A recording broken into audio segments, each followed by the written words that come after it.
After considering many different important documents of American history, I decided to write my report on the 13th Amendment.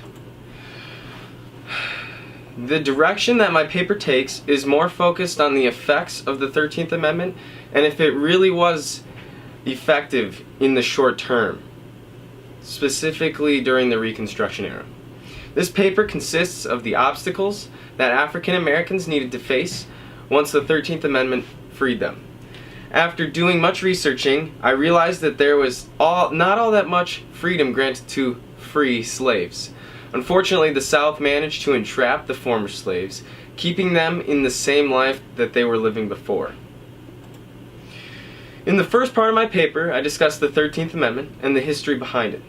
I also discussed other documents that led up to the 13th Amendment, such as the Emancipation Proclamation and the Declaration of Independence. In addition, I wrote about Abraham Lincoln and his impact towards the movement. I also discussed the social construct of the Southern society and how it did not change all that much during the Reconstruction era. In the second part of my paper, I discuss three topics: the Black Codes, the Freedmen's Bureau, and the KKK. I chose to write about the Black Codes because, however evil it may be, it was quite strategic of the South to start implementing laws that would keep slaves entrapped into slavery. Unfortunately, this was very effective and kept the lower class slaves in the lower class. The Freedmen's Bureau was also an organization that was meant for good, but unfortunately did some harm. Lastly, the KKK was a terrorist movement in which is still alive today. This was a group of white supremacists who continued to keep African Americans in the lower class while they enjoyed the rich, high-class lifestyle they lived. In my last paragraph, I wrote about the sources I used in each of my paragraphs. Many of the sources were very straightforward, and I was able to complete my thoughts in a way that was thorough and effective. I was able to get books from the Bethel Library, which enlightened me to understand better the concepts I was trying to grasp. As of now, I just need to finish editing my paper. I need to make sure that my message is in the right direction of where I want it to be. My Chicago format has already been completed, and after my conclusion paragraph, a works cited page has been placed at the bottom. I will be ready and prepared to turn this in by Wednesday, May 23rd. Woo! For this research paper, I researched the topic of manifest destiny and its effects on westward expansion. I focused heavily on John L. O'Sullivan, who came up with this phrase.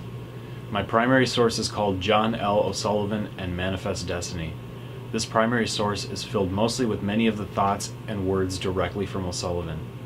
It provides a solid background on O'Sullivan and his beliefs, and also showing the effort that O'Sullivan put in to get this idea accepted in society and Congress. Since Manifest Destiny is claimed to have a divine background, it tells of how O'Sullivan believes this and what he believes to be true. Overall, this source provided a great background for telling the creation of Manifest Destiny and what it took to believe in it. Several key ideas arose from my research that I was not aware of before starting this process. I did not know that a single person coined the phrase Manifest Destiny and claimed that it was divine providence that truly inspired it.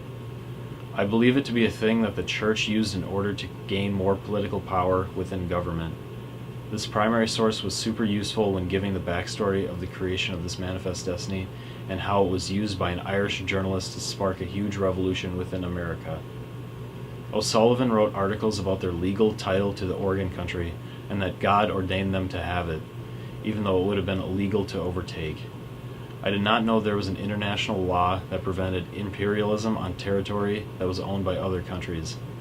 From the information in the primary source, I learned that this idea of Manifest Destiny was used for expansionist propaganda within the U.S. government.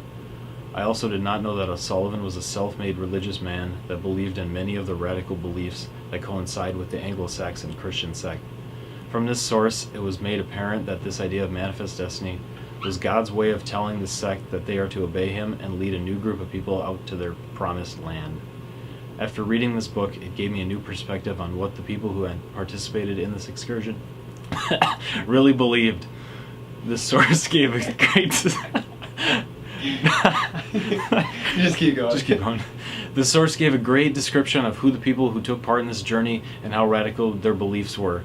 It made me think that these people were so self-conscious and only cared about themselves and how they can please God by fulfilling this idea of manifest destiny. I also learned that this idea of manifest destiny was heavily opposed.